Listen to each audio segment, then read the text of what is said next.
हमारे राष्ट्रीय अध्यक्ष परम आदरणीय मल्लिकार्जुन खड़गे साहब, हमारे संगठन महासचिव एआईसीसी सम्माननीय केसी वेणुगोपाल जी, हमारे पूर्व मुख्यमंत्री आदरणीय अशोक गहलोत जी, हमारे प्रभारी परम आदरणीय सुखजिंदर रंधावा साहब, हमारे जनरल सेक्रेटरी एआईसीसी पूर्व उप मुख्यमंत्री सचिन पायलट जी, हमारे general secretary AICC Jitendra Singh ji, हमारे फॉर्मर केंद्रीय मंत्री और speaker doctor CP Joshi ji, हमारे सह प्रभारीगण, हमारे मंच के ऊपर तमाम जो नेता बैठे हैं, उन सबका मैं धन्यवाद करना चाहता हूं, स्वागत करना चाहता हूं, अभिनंदन करना चाहता हूं। और आप सब बब्बर शेरों का भी बहुत बहुत अभिनंदन, बहुत बहुत स्वागत है।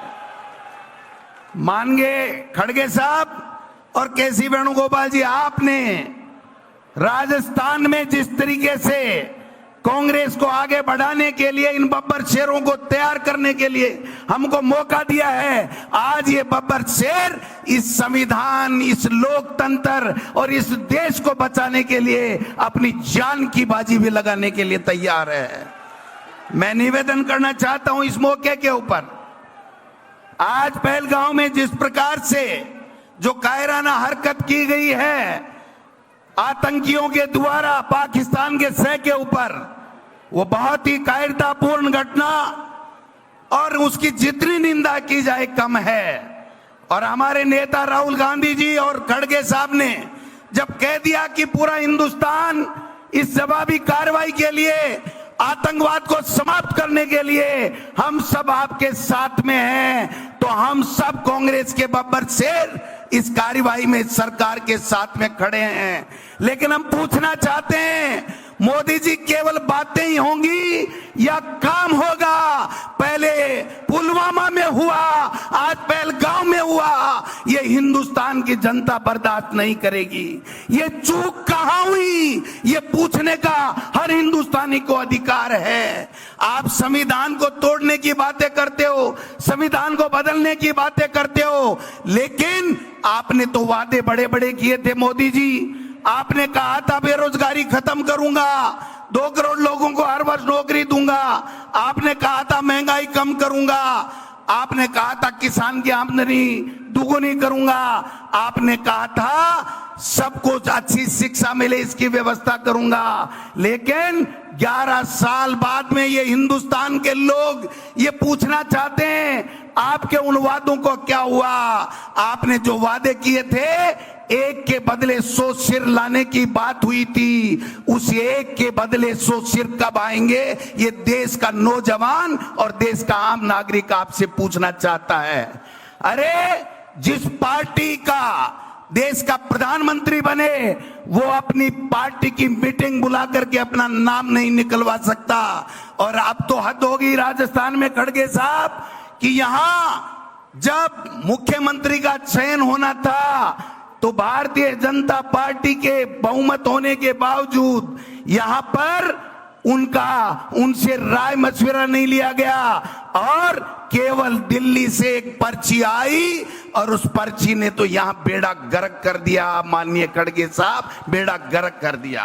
अरे जिस संविधान की तुम शपथ लेकर के मुख्यमंत्री बने, मंत्री बने, उस संविधान को कुचल रहे हो, उस संविधान को तोड़ रहे हो। एक कैबिनेट का मंत्री डॉक्टर किरोड़ी लाल मीना ये कहता है कि हमारे प्रदेश में प्रतिदिन 8 करोड़ रुपए बिशलपुर से बजरी चोरी होती है। अरे अगर संविधान की शपथ लेने वाले मुख्यमंत्री और उनका कैबिनेट का साथी मंत्री अगर राजस्थान में बजरी माफिया हावी और भ्रष्टाचार की बात कहता है, तो आपके मुंह पर, होठों के ऊपर सिल क्यों जाते हैं? आपके होठ ये बताने का कष्ट करें। मैं निवेदन करना चाहता हूं आप सबसे कि संविधान में यह लिखा हुआ है कि 5 साल में राजीव गांधी जी हमारे नेता अमर हो गए, उन्होंने 73वां और 74वां संशोधन किया था। आज भी वो संशोधन के तहत 5 साल में पंचायती राज और नगर निकाय के चुनाव होने चाहिए। खड़गे साहब, यहां पर 5 साल से कोई चुनाव नहीं हो रहे हैं। 6 साल हो गए नगर निकाय के चुनाव नहीं हो रहे हैं। मैं पूछना चाहता हूं कि आप संविधान के अनुच्छेद 243E और 243U के तहत 5 साल में नगर निकाय और संविधान के चुनाव होने अनिवार्य हैं, है कि नहीं है? हो रहे हैं क्या? 1 साल से प्रशासक लगा रखे हैं। मैं पूछना चाहता हूं, आप संविधान की बातें कर रहे हो कि आप रैली क्यों कर रहे हो? ये रैली इसलिए कर रहे हैं कि आप संविधान को नहीं मान रहे हो, सुप्रीम कोर्ट के आदेश को नहीं मान रहे हो। सुप्रीम कोर्ट ये कह रहा है कि 5 साल से ज्यादा आप किसी भी रूप में परिसीमन का नाम लेकर के या कोई भी नाम लेकर के आप समय नहीं निकाल सकते। 1 साल ऊपर हो गया। 1 स्टेट 1 इलेक्शन की बात करने वालों से पूछना चाहता हूं कि तुम्हारी केंद्र में सरकार है, तुम्हारी राजस्थान में सरकार है, आपने कौन सा कानून पारित किया, कौन सा संविधान में संशोधन किया कि आपको यह अधिकार मिल गया कि आप मर्जी आए जब नगर निकाय के और पंचायत राज के चुनाव करोगे? मैं पूछना चाहता हूं आपसे, आप आवाज दबाना चाहते हो विपक्ष की? अगर टीकाराम जूली और गोविंद डोटासरा अगर कोटा में जा करके और किसान की आवाज उठाते हैं, लॉ एंड ऑर्डर की आवाज उठाते हैं, तो उन पे मुकदमा होता है। एक मुख्यमंत्री को एक कार्यकर्ता अगर सीकर में काला झंडा दिखा करके कहता है कि जिले और संभाग क्यों खत्म कर दिए, हमको बताओ हमारा गुनाह क्या है, तो उसके ऊपर उसको जेल के सलाखों में उसकी आतंकवादी की तरफ परेड निकाली जाती है। मैं इस मंच से माननीय मुख्यमंत्री जी और सरकार में बैठे हुए लोगों से पूछना चाहता हूं, अरे परेड तो आपको डबल इंजन की सरकार को उस आतंकवादियों की निकाल करके जवाब देना चाहिए, खून का बदला खून से लेना चाहिए, वो आप कर नहीं रहे हो। और एक कार्यकर्ताओं को काले झंडे दिखाते ही अरे हमारे नेता प्रतिपक्ष को मंदिर में जाने से आप मंदिर से गंगा जल की से धुलवाई करते हो, आपको शर्म आनी चाहिए। आप इसीलिए कह रहे हैं कि आप संविधान को मानने वाले लोग नहीं हैं। आप इस प्रकार से आज महिलाओं के साथ में अत्याचार हो रहे हैं, आप हो रहे हैं कि नहीं हो रहे हैं, आप बताइए। तो इसलिए मैं निवेदन करना चाहता हूं, आप खड़गे साहब को सुनेंगे। खड़गे साहब ये आम कार्यकर्ता नहीं है, ये वो कार्यकर्ता, वो बब्बर शेर है जिसने लोकसभा में भारतीय जनता पार्टी के 11 मोर्चे बुलाए हैं। बुलाए कि नहीं बुलाए बताओ आपने? ये 11 सीट इंडिया गठबंधन को देने वाला वो कार्यकर्ता है। ये सारे पदाधिकारी आए हैं।